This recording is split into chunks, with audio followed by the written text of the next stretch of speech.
Great. Good afternoon and welcome to the Stockbridge Library, Museum and Archives online poetry series. We are in season 3 and our theme this season is inquiry and the power of poetry in both asking and answering questions. We have with us today poet Andrea Deeken, who is joining us from the West Coast. I'll introduce Andrea in just a moment, but I first wanted to take a minute to thank John Gillespie, who started this program, had the great idea, and has been making connections with poets to read for the library's audience now for going on 4 years. John, thank you so much. And before I turn the program over to you, I do want to say a few words about Andrea's bio. Her work has appeared in several journals, including the Bear Deluxe, Beltway Poetry Quarterly, Beyond Queer Words, the Blue Mountain Review, Spoon River Poetry Review, Valley Voices, and others. She won the second place in the 2020 Blue Mountain Review LGBTQ chapbook contest, and also an honorable mention in the 2019 Spoon River Poetry Review Editors Prize contest. Her debut chapbook, Mother Kingdom, won the 2021 Slipper and Hole chapbook contest and was also an award-winning finalist in the Poetry Chapbook category of the 2022 International Book Awards. Andrea is a former book editor, has worked in a public library, so dear to my heart, and lives now in Portland, Oregon, with her wife and daughter. Andrea, welcome. John, Andrea, I'll turn the program over to the two of you. No, Wendy, thank you very much, and for the library for hosting. And yeah, Andrea, you're I think our only librarian, so we should put you in a separate category of Wendy. Next year we'll have a lot of librarians. That's it. We'll start a craze. So, Andrea, we start every week with, what does inquiry mean to you? Thank you, John. Thank you, Wendy. I'm really honored to be back with you sharing space. I think this is my 3rd time with you with this series. Yeah. So what's interesting is I was looking back at my notes. So the last time we talked was in November, and it was also about inquiry. But what's interesting is, like, to me, there's so many things that resonate that are the same from that conversation, but they're different because, first of all, it's the seasons. For me, inquiry kind of starts with presence. It starts with open presence. And for me, that often begins in nature. And so whenever I'm on walks with my dog, with my daughter, I'm always just sort of struck by the natural world and all of the beauty that we have. And so right now, there's so many flowers. And just the animals they're very active. And then recently for spring break, so my daughter's in 4th grade, she's about to turn 10. And we went up to the San Juan Islands. And if you're not familiar with that part of the country, there are these islands that are off the coast of Washington, really, really near the Canadian border. And what was interesting to me is that it almost was like time just stopped. We went to Lopez Island, which is, there were hardly any people around. Also, right when we got off the ferry, there were just pride flags everywhere. And I was like, what is this magical country place for gay people? Because that's sometimes, as a gay person in the country, I don't always feel the safest, So, but what I was struck by was, like, there was just so much mystery around me, right? I also want to say that Lopez Island is the ancestral home of the Coast Salish peoples, which I want to learn more about. But I love rocks. I don't know if you remember that from our last conversation, but what was amazing to me is that just like every walk we went on, one set of stretch of beach, you could find so many varieties of rocks. And I actually can give you a little show and tell if you want. Like, sure. After we got back, I was just digging into like geology books, which, like, you know, I'm a poet, I'm not a geologist, but that kind of thing, I'm just like, what, how does this happen? Where is this from? So for example, I don't know if this is going to resonate. This is, yeah, that's fine.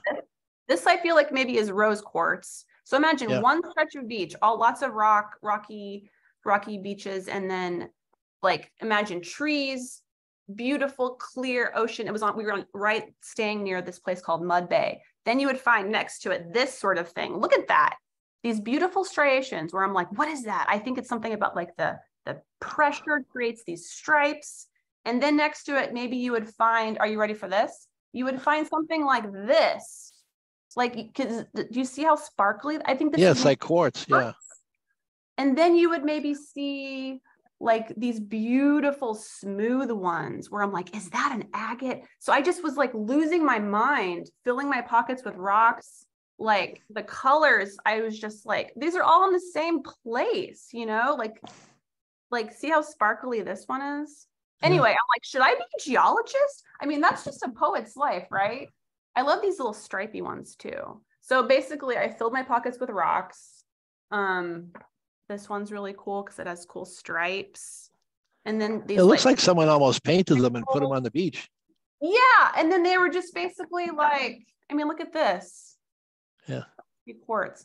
It was just like, and the whole time I just kept thinking, Andrea, don't take all the rocks, leave rocks for others.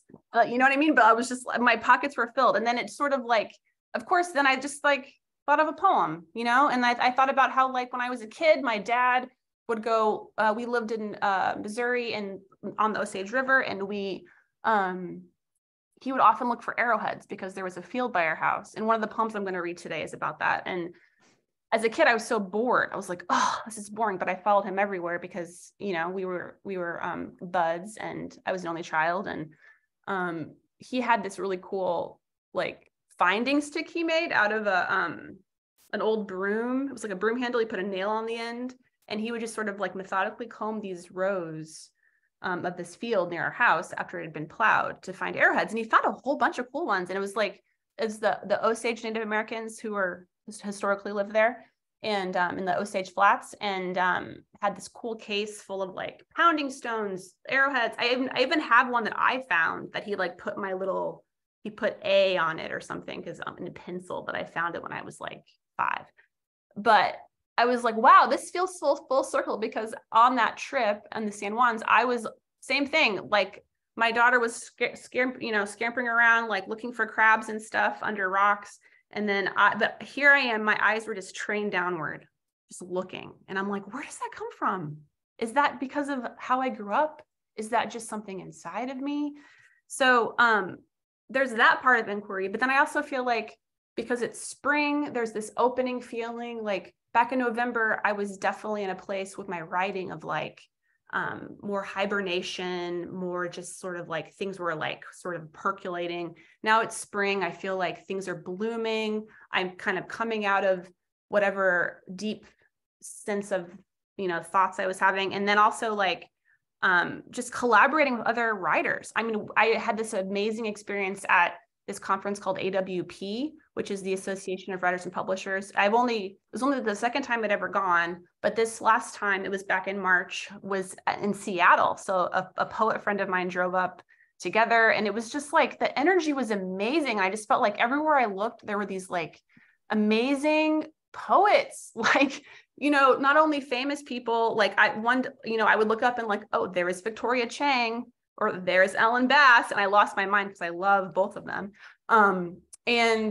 But like, just the energy was so great. And I just got to like interact with so many great voices that I think historically like haven't been that represented, like marginalized voices. And then too, like coming back, I've kind of tried to carry that sense of community with just, just like the editing process. I mean, I'm very fortunate to have some really talented women poets, non-binary poets that I'm friends with, that I can send things to, where I'm like, is this something?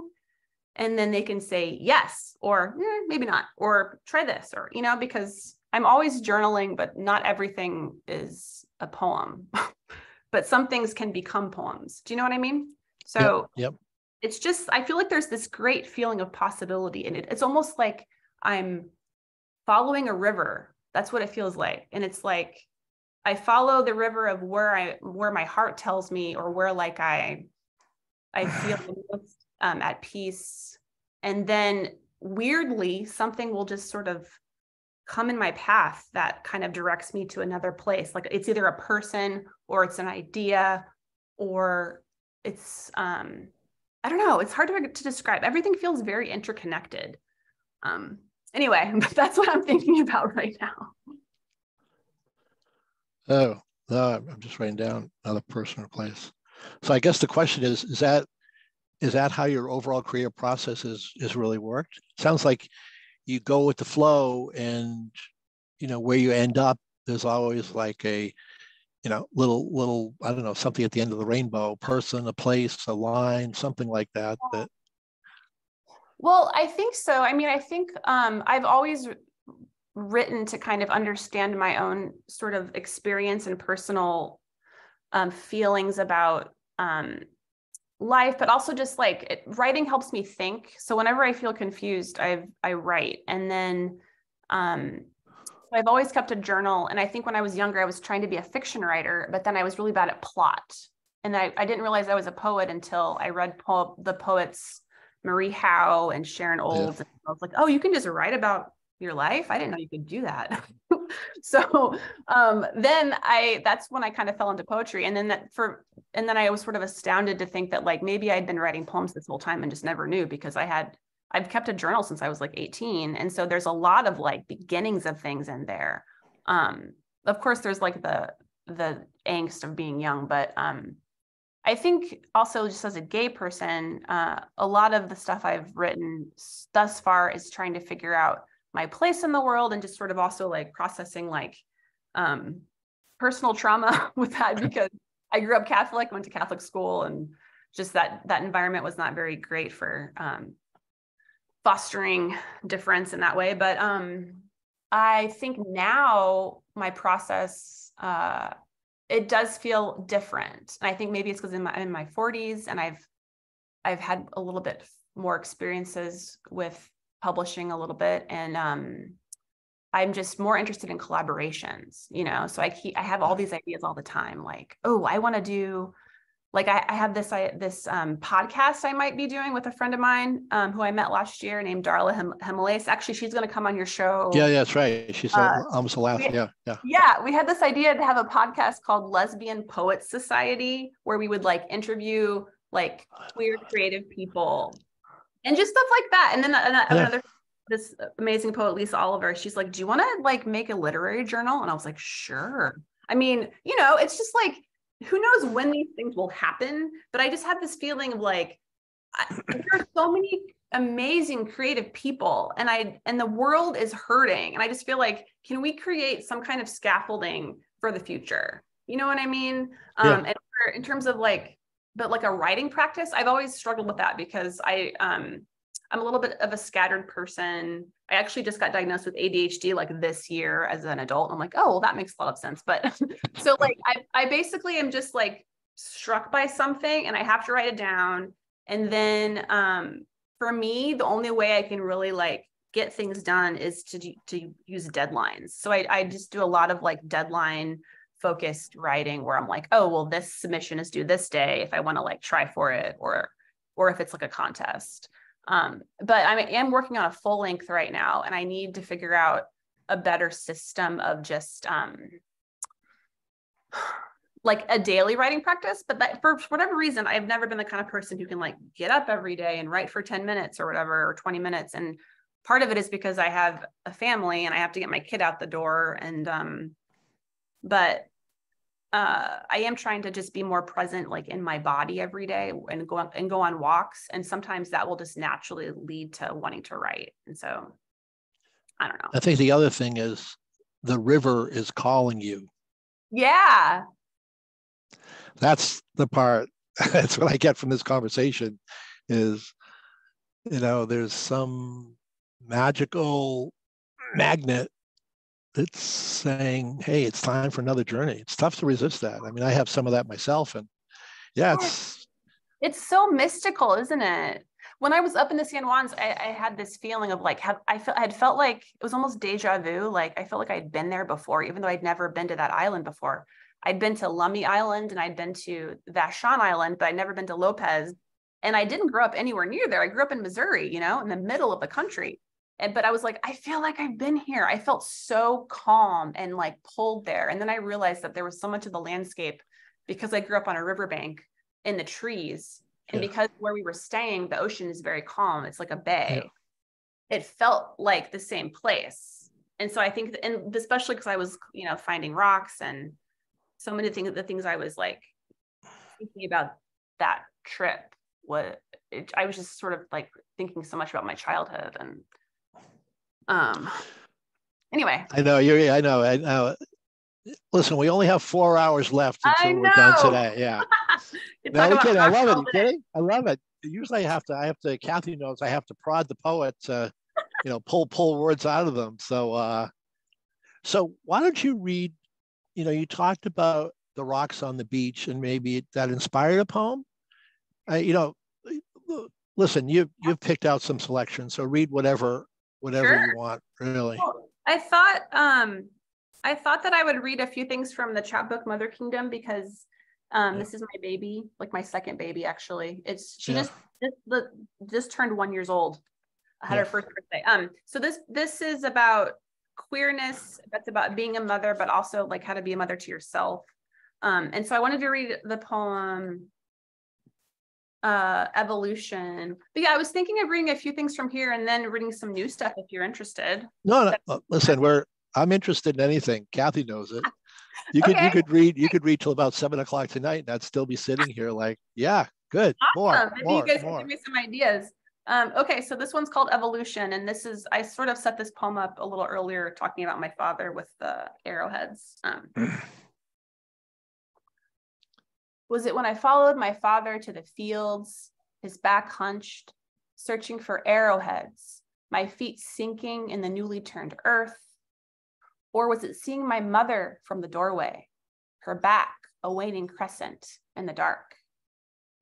Words came easily to me then, alone with paper, my mind a sweet shadow, time a blanket around my shoulders. But coming out my mouth, they choked and stumbled, my face the crushed color of cherries stuck to the bottom of a boot.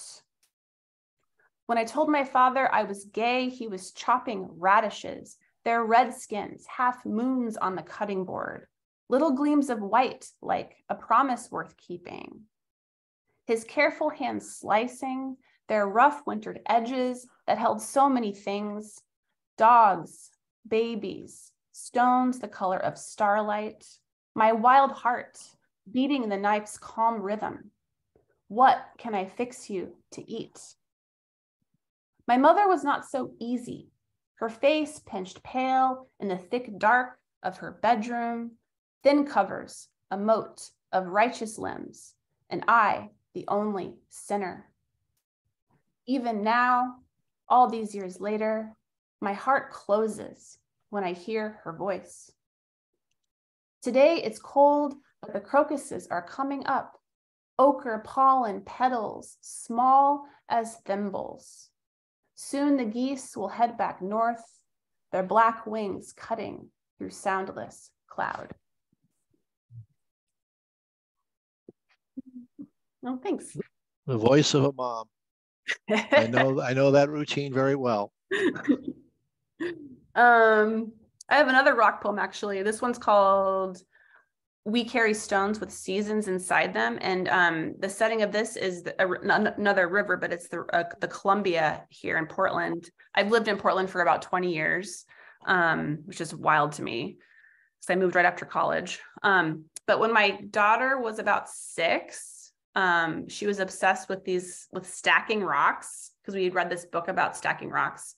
And this poem is kind of about how the feeling of like taking on your child's sort of like plans even when they've like moved on. So it's called We Carry Stones with Seasons Inside Them. Newly 6, my daughter fills her fists with rocks to stack from the bruised edge of the Columbia, just north of our house in the city. She squints and stomps like a displeased general. Everything has gone wrong. The wind and water stretch around us, a large lumbering animal rubbing its eyes. It will be fall in a few weeks. Mama, they are too small, she says, not flat enough for the fierce towers in her mind. Her legs blur as she charges ahead. Soon she is on to the next item of business, but I'm left searching. How much she starts that I take on as my own, what motherhood is, the push and pull of waves at the shore.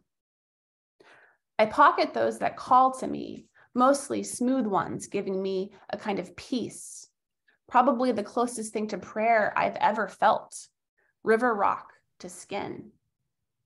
We walk to the top of the boat ramp, jagged concrete ridges reminding me of the time when I was 7 or 8 and played hide and seek with the summer people, a half-mile from our house on the Osage. I don't remember if I was it when I fell, slicing my knee on those steep steps, blood caught in the grooves. I looked for a boat full of people, coolers and catfish, tackle hanging off the sides. Instead, there was only murky water, bloated bugs, and old beer cans, my blood. Someone's cousin carried me all the way, running toward our cabin at the end of the tree-lined gravel, windows dark, the dogs barking. It's bad. You're gonna need stitches. My sweaty hands held his neck. Already shrinking into myself, I shrugged it off, a summer blossom closing at dusk. At the hospital, they gave me 6 stitches. The boy had been right. It was my body, and I was the last to know. Oh, fantastic. Thank you. Love it. Let's see. Maybe how's our time? Maybe I'll switch to some new stuff. Yeah, that'd be great. Interested. So I'm kind of expanding upon these themes of personal experience, but I'm like experimenting more with like prose poems and kind of like, it's almost like magical realism, you know?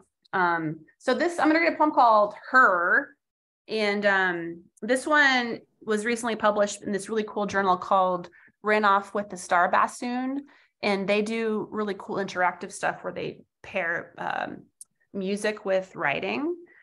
And so I was really honored to have my poem in their journal. It's run by Rogan Kelly, who's just like a phenomenal, very kind person. So this one is called Her. And yeah, it feels like a river of a poem, actually. Yeah.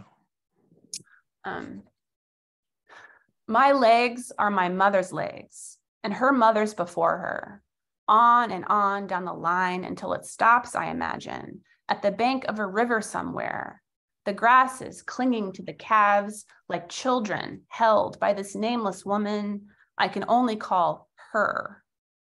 Vaguely related to me, she is somewhere in Germany or France, wherever my mother's people are from. And if you could see her sadness, and if that sadness were catching, it might be stuck inside the worn fibers of her mind, the thing she was trying to get rid of with the washing, the heaviness in her hands like stones at the throat of her longing. How did I get here, she'd say. Where am I going? But then it'd be too late, and the seeds of her unease would be lodged in the next woman's heart, undetected perhaps, until she tried to fall asleep that very night and could only see a terrible darkness at her window, where for years it had cocooned her like a child. This night would come as a surprise she didn't want or ask for. And on it would go until no woman or child within the sharp radius of her need could be found without this deep ache inside them, this thread of memory, spooling out like bright lines of salmon spawning upstream, each one reflecting stones, star-like on the surface of her mind before settling in a soft pile of silt and sand below. There's that one. Remind me never to go on vacation with you. I think that's what I'm hearing. That's Kathy knows. That's what I always say. Yeah, someone said, yeah, I'm not going to your cabin in no, it's all good. Oh, listen, it's all, I think that the part I really love about that is where everyone within a radius felt something. That's powerful. That's really, I think I'm just really obsessed with like lineage, you know, like how things come to be, what we inherit, and then what we need to hold on to and what we need to let go. And what if we can create something new. Yeah. You know? Yeah. So Andrea, we this time we have a little break. Okay. And we let our very large audience, which is Kathy Haley, thank you, provide some comments or questions. And she doesn't have to, but she usually does. So part of it is that we want to make it more interactive where the audience gets to know the poet and the poems. So sure. Kathy, go ahead. Well, I'm glad I can make up for not being here the last couple of times. So I actually have a question about the poem before the last one, just as an idea of helping to write my own poems, and maybe it would help others too. But like the way that you went from the like the beginning of the poem, and then you were able to go back to that memory with your getting stitches and all of that. I guess I'm wondering, like, if these things start out in your journal, and if it's like mine, and it sounds like we have similar practices in terms of just whatever it is, you write it down, not knowing what it's going to be, but like, how did you get to adding that whole new anecdote about the stitches when you started someplace completely different in a sense, but it all works well together in the end? I mean, do you have any advice on, what happens in your brain, I guess, that leads you there? It's a mystery, right? Well, that specific poem, I talked about that childhood memory because that's how it happened to me on that walk. Like, because the place where we were had this boat ramp, and it had these like specific lines in it. And I was like, oh my gosh, I remember when I was a kid, I fell on one of these things and had to get stitches. But like, so sometimes it happens organically, and I'll just sort of like think of the connection to like the present and the past. But other times, I mean, I've definitely like put poems together. You know what I mean? Like sometimes I'll just like have like little starts of things. And I'm a pretty tactile person. I like to like write in a journal. I like to write on pieces of paper, but sometimes I'll also, if I have an idea, I'll start it on a computer and I'll have little documents, and then this is when it's really helpful to have another pair of eyes on your work, because sometimes if you can get someone to look at it and then they say, oh yeah, could you like go deeper here? Or like, what about this? And then sometimes it'll just like spark something where I'm like, oh wait, that reminds me of this other thing I was thinking about. And then I definitely like splice things together. And sometimes it works and sometimes it doesn't. You have to think about tone and also kind of like what you're trying to say. Yeah. But I kind of just tend to I try not to overthink it. And this is also when it's really helpful to just like read a lot of poetry and see what other people are doing. Because for me, like coming from a fiction background, I'm struck about like that poetry doesn't seem to have rules. And I'm like, but what are the rules? Like, how do you, especially thinking about how sometimes poems are like arranged visually, where I'm like, I'm just really interested in that. Like, how do you because sometimes, it'll almost like create an image or like the spacing will imply like you're supposed to take a breath, And then a friend of mine who actually has her MFA, because I don't have my MFA in poetry, I just have a master's in like English and publishing. I was doing editing for a while. And she's like, well, you just have to have a reason for what you're doing. I was like, oh, okay.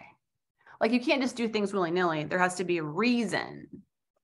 Right. So I guess that's sort of like you're the authority of your work, you know, and just like trusting that voice. Yeah, I often gave that explanation to students, high school students in creative writing. You know, why are you doing that? If you can give me an answer, then I'm good with it. But if not, like it seems a little contrived or something like that. Yeah. But I appreciate that. I think one of the reasons that I ask the question is sometimes people will say, I think you're writing 2 poems here, and so I guess I'm trying to figure out where the median is there between things that do go together and work well to make a whole versus things that seem to distract from one idea and be a whole new idea. Yeah. And sometimes maybe it's just the way you write it, not that they couldn't belong together, but that you haven't taken the reader with you from one to the next. I don't know. Yeah, that's true. There's an important thing to have a bridge. But yeah, I mean, I guess it's really just like thinking about like what your intention is. And maybe it is 2 poems, you know what I mean? Or maybe it's 1. I tend to write, my poems aren't super long. I think the longest I've written is like a 2-page poem, but some people write very long poems. Right. Some people write very short poems, or maybe it could be like a little chapbook, maybe they're related to each other. Like I have a poem that's kind of a sister poem to that poem I just read, that I'm like, oh, these are related, but they're different. But I feel like if in my mind they would maybe be next to each other if they were like in a book or something. But as I was writing them, I was like, oh, I didn't realize that these were so similar. But maybe it's just what I'm thinking about at the moment too, Thank you. Yeah, definitely. I like it that was Fight Club said there are no rules in Fight Club. Oh, right. Whenever I like it, season 4, there are no rules with poetry. We're just gonna blow the top off and see where it lands. I mean, I think that's true. It's like maybe there are rules and I just don't know what they are. There are. No, I think you hear them strict constructionists, or constitutionalists that want to follow the letter of the law. There are others that want to follow the intent of the letter of the law, and the others that don't want to follow the law at all. So I think everyone approaches things, from a different place. No, it's interesting. Yeah, because I'm just, and then there are poets, that write in 4 or 5 different styles. So every time you read something, you're like, wait a second, were you going to be like doing this rhyming thing? What happened to this? Why is this like Yeah, because there are a lot of forms. There's a lot of forms that I actually just don't know about them. Like there's like one's called is like the ghazal, is that one? And then so there's like exercises where like there are rules about form where you can stick to it.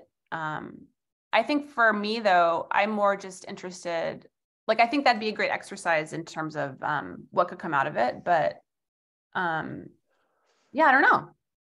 I think maybe it just depends on the writer, I guess.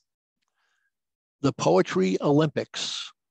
On the high dive board is Andrea Deeken with her bag of rocks. I know. Do you have more to show you? Look at this cool one. I didn't show you this one. I almost feel like this is petrified wood. And this is a barnacle. I was gonna say. My daughter was like, make sure that barnacle isn't alive. I was like, okay, honey. If any barnacles were alive, I had to promise we left them on the beach. Wow, incredible. Wow. I mean, you should probably research if there was some like geological activity. Period of time that came on the beach. That's so different. Yeah. I think it's because of like the placement because there are mountains over there. And then it must have been like volcanic activity and the ice age, the glaciers, I don't know. It just, you think about time. And then I was like, Lucinda, do you know, Lucinda's my daughter's name. I was like, she was looking at crabs. I was like, do you know that like, and the ancestors of these crabs were around 500 million years ago? And she was like, like she doesn't care. She's just like looking for crabs. And I'm like, okay. But me, I'm like, wow, like thinking about time, that's so long ago. And this is still there. I don't know. It's just like, it blows my mind. And humans, we just think that we know everything. And we're just like, we're like this blip of time, you know? That makes me want to read an outer space poem. Can I read an outer space poem? Yeah, absolutely. I also want to read. We've abandoned the rules for the last half hour. Other people. How much time do we have left? Till 10 o'clock your time. Oh, great! Because I wanted to read some other poets too that I met at AWP. Let's see. Where's the outer space poem? Okay, this one's called "Profile of a 9-Year-Old in Sleep." This is a new one too. The wound is the place where the light enters you, Rumi. The news is so bad, I do dishes. I make the water as hot as I can stand. My mother wore rubber gloves all the way to the elbow, but these days, my hands are bare. As my daughter sleeps, more news, more bombs falling on the other side of the world. Sometimes, and only in a certain light, I am shocked to see her baby self appear in profile, the small uncut jewel of her nose. I remember how her tiny, far-flung arms gathered violently as if reaching for faraway stars. If we allowed men to cry, would their bombs still fall on us like rain? Just today, we saw how a telescope could beam back the first photographs of our distant past. How many galaxies could fit inside this grain of sand held out at arm's length? And how many of my daughter's dreams could that grain contain while the ones in charge take more of her rights away?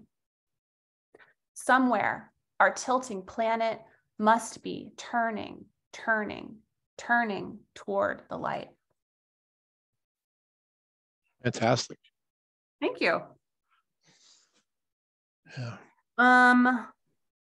That actually makes me want to read. Okay, so this chapbook is called Bone Wishing. It is by my good friend Tara Flint Taylor, and she was the winner of the Slappering Hall Press chapbook competition this year. This just came out. Wonderful. And so what's really interesting is we both have poems called Borscht. And so I wanted to read her poem called Borscht and then my poem called Borscht, which are kind of like, they're sort of in conversation with one another, but they happened organically separately from one another. So it's just kind of cool. I love that sort of thing. So this is called Borscht, and this is Tara's poem. Red in the toilet bowl, red on the white sheets, red roses, my least favorite, in white vases, in my painted white room.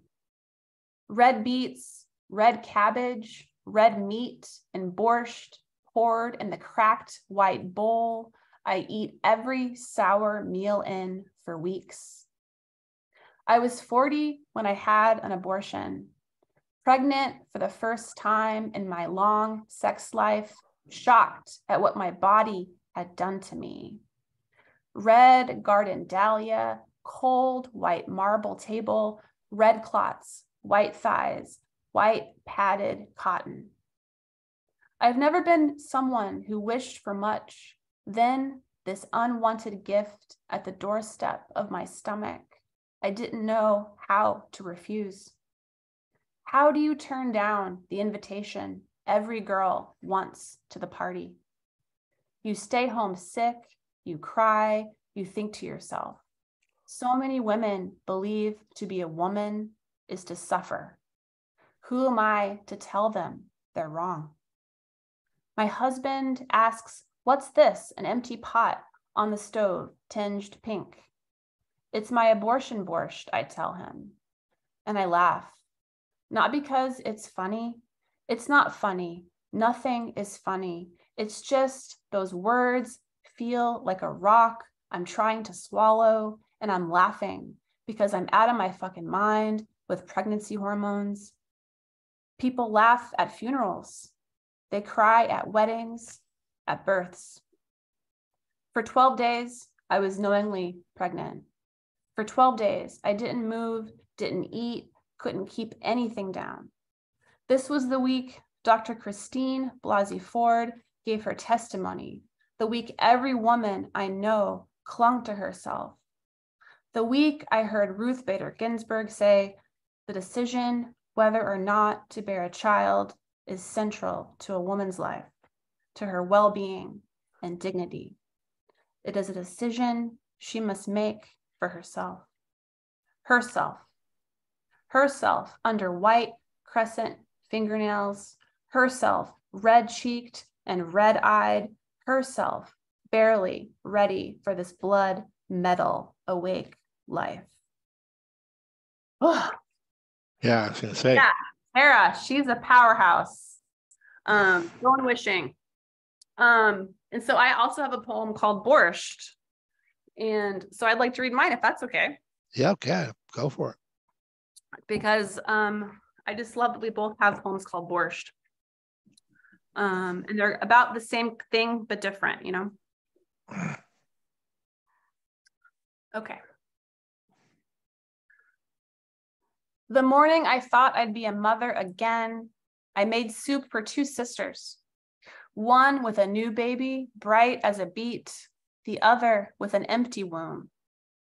Both left sleeping in twin beds, two tired uteruses needing the same soup I'd eaten years before when my own daughter was born. Soup so red it stained the stove, its sharp stock simmering all day. Beets, beef, viscous pork. At 39, I'm surprised to learn I've reached the stage of death, watching it in mirrored hallways, seeing its shadow on my father's face. Friends, when we meet for coffee, talk only of the body, how a mother's morning walk turned into terrible brain blossoms, fat sirens spinning. A lover's stomach taken by tumors, thin lips sucking lime popsicles. It's been a year since I waited, a year since I named the bundle of cells I swore I could see growing into someone I had met before. And when the blood did come, it was as if proof of sins were smeared on my broken body, rendered visible by time's tired ink. You still ask for a brother, but it gets fuzzier each time, as if we are speaking underwater. I research dogs. I set up a fish tank and bury them one by one under the same front pine, glinting tails winking out in the black dirt, cold, faded starlight. I still see the sisters, but I don't make borscht anymore. So many ways to be a mother, even to oneself. When I tuck you in at night among the mountain of stuffed animals, lovingly arranged, you say, tell me a story about when you were a kid. You want all of me, even in sleep. But how to tell you my fear? I've run out of stories, my mind already failing, as if my body is trying to protect me from something it cannot name. Yeah, Very nice. Yeah, thank you. Let's see, 9:45. I wanted to read another poem by this amazing poet. Okay. Her name is Julia Polchinski Dasbach. I hope I'm saying her name right. I happened to just run into her at AWP because Tara and I were lost. We couldn't find the entrance, and I met her, and then I got her amazing book. And that's what I'm talking about with feeling like following the river, you know? This book is called The Many Names for Mother. It was the National Jewish Book Award finalist, and it won the 2018 Stan and Tom Wick Poetry Prize. She's a really fabulous poet. I'm going to read her poem called For War and Water. Everyone is having boys, my mother says. That means war is coming. the way it came in the old country, boys rising out of the ice and cold potato fields, boys laying bricks and digging, wells and trenches and bodies, boys out of other boys like my boy, born the year before cops killed even more Black boys, and more boys killed other boys for loving boys, and more swastikas showed up on walls, and more walls went up, invisible, where once ran rivers. But a river is not a boy. A river can either run dry or bleed, and everyone will blame someone darker or an animal, that gorilla who dragged away the little boy, or the gator who stole another. But in the water, they seem so strong, resilient even, these boys born months apart, these boys who suck the water down, who beat it with their tiny fists and kick as though they're running, these boys who grow not knowing they were born for war and that it's everywhere and there is no outrunning water. Oh, yeah. He's so good. Yeah. So before let's have if Kathy has another go ahead. question or comment before. Kathy, you have anything else to? I just want to say that I'm familiar with Julia Kaczynska-Dasbach. I'm not sure of the pronunciation either, but she is connected to the Ukraine war in many poems. And I stumbled upon her accidentally, I believe, published in the New Verse News, like right at the beginning of the Ukrainian war, and invited her to participate in a Solidarity for Ukraine kind of reading that the Poetry Society of Virginia did. So anyway, it's just great to have that connection. And she is a wonderful poet. But I also thoroughly enjoyed the first poet you read, and I noticed that she had stones in her throat in that poem, and it could have easily been you writing that line, because you had that in another poem. In addition to searching for stones, I feel like you had the stone image in your throat in another poem. So yeah, isn't really that interesting how that happens? Mm-hmm. Yeah. I can see Andrea at the library, someone asking, and she's going.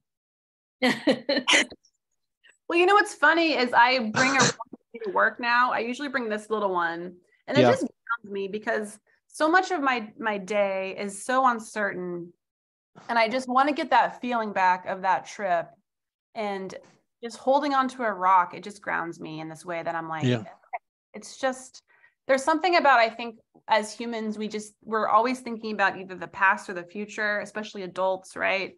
And it's like, how do we get back to presence? Because that's all there is. And there's so much peace in that, Yeah. So I've had a lot of therapy. What can I say? But I love having a rock in my hands. That's great. I love it. I love it. So we got another kind of 10 minutes if you want to read a few more things. Sure. Well, I wanted to highlight one more poet, and then I would maybe read like one or two more new ones if we have time. Okay, this is Luther Hughes. I stumbled upon Luther at AWP. I found him reading at this really cool space in Seattle called Vermilion. His book is called A Shiver in the Leaves. This is his debut book. It's about the intersection of being Black and queer. And he's an astounding performer. So if you find any videos of him reading, I would highly recommend. So this book is called Tenor. But this one is blurbed by like Jericho Brown and Donika Kelly. Like, it's just beautiful. He's a really amazing poet. So this one's called. What's his name again? Luther. His name is Luther Hughes, and he lives in Seattle. Great. I think he uses he/him pronouns. I don't want to assume, but so this one's called Tenor, and it's after Jean-Michel Basquiat. Crows and more crows. One crow with a rat hanging from its beak. Another crow with its wings plucked empty.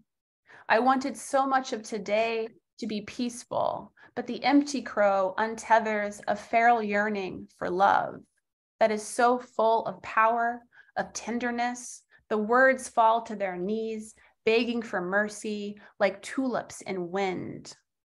I don't wear the crown, for the time's power has tainted my body, but I can tell the difference between giving up and giving in. If you can't, ask the crow that watches me through the window, laughing as I drink my third bottle of wine. Ask the sound the tree makes when the crow has grown disgusted with my whining. After years of repression, I can come clean. I was a boy with a hole other boys stuffed themselves into. I have wanted nothing to do with blackness or laughter or my life. But about love, who owns the right really? Who owns the crow who loves fresh meat, or the crow who loves the vibration of its own throat? Everything around me is black for its own good. The widow, the picture of the boy crying on the wall, the mirror with its taunting, the crows that belong to their scripture. Can you imagine being so tied to blackness, even your wings cannot help you escape? About my life, every needle, a small prayer, every pill, a funeral hymn. I wanted the end several times, but thought, who owns this body really? God, dirt, the silly insects that will feast on my decay? Is it the boy who entered first, or the boy who wanted everything to last? Whew. You know, it's good when you get chills, you know? Every one of these moments at the end, I'm like, anyway, this is there's a lot going on there. Yeah. Shiver in the Leaves, and he's an amazing performance poet. Okay, let me think. What should I read? I kind of want to read this sister poem to the poem Her that I read. I think of it as a sister poem. Yeah.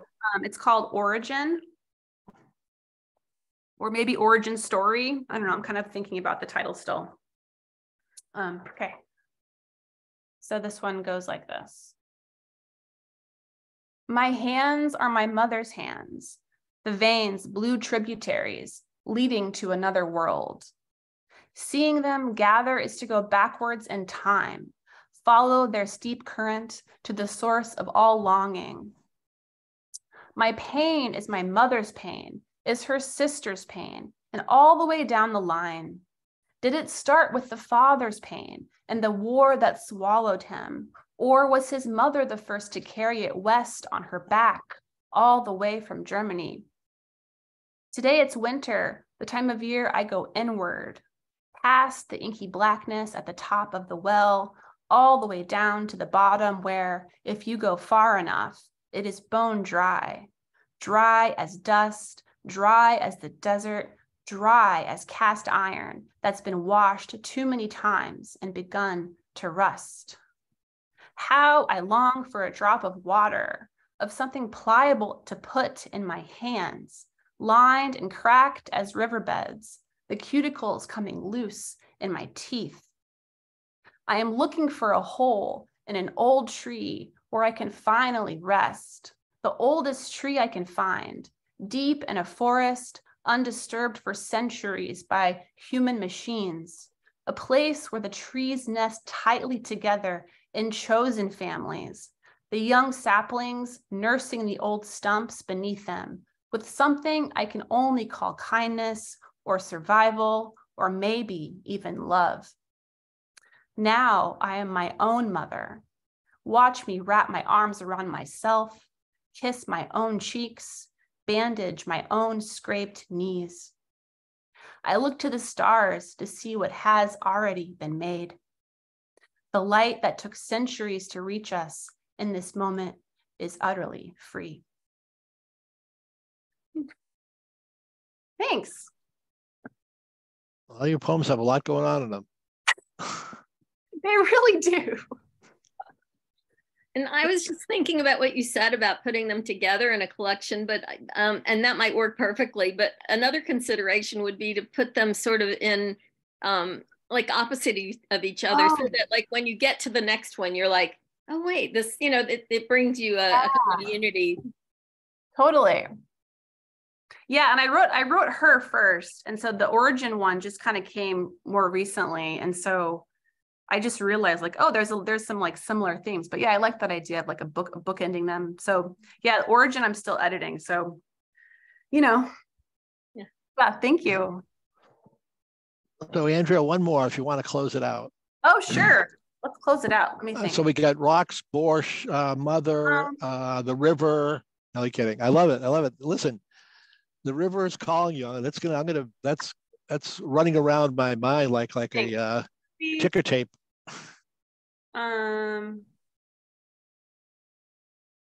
Well, I'll read let's read a short one. I'll read one from my chapbook. It's called Bedtime Story. It's a little one. Thanks for having me. This has been really fun. Oh no, this is fantastic. A lot of fun. So this is called Bedtime Story. I have a terrible memory. I hear something once, think it will stick, try to find it later in the dark. There are no edges, only clouds. I know little about my family. Stories my grandmother once told are now in a part of my mind I can't reach. After bath, you scribble recklessly with red crayon, filling your page in seconds. I want to tell you who you are, but I don't know where to start. Later, I go in to check on you when I think you are asleep. Cheeks pink, hair all sweaty, and I don't expect you to wake up and see me. I love you, Mama. Little arms flung around my neck, smooth heat filling me up. Even in dreams, you give me all your love, jumping feet first into water. The kind of sweet drug I know won't last, like the light I put out as I close your door. Beautiful. Thanks. Very nice. Thank you. Andrea, it's been a pleasure. Yeah, I think, so many images popped up during this whole hour. Just fantastic. It really Awesome. is. And I applaud your courage to just stay with who you are. You know, I know it sounds funny to say that, but I think part of it is, I think you just have a way about you. You have a way to sort it out, or you have a way to engage in sorting things out. And I think you're just sticking through it. So it's great. It's great. Thank you. Well, I highly recommend being your authentic self. It's a great way to be in the world. Yeah. Yeah. Thanks for having me. It's been a lot of fun. Yeah. I want to very good. reiterate the gratitude from John. Thank you so much for joining us. It was such a pleasure to have you. Thank you. All right.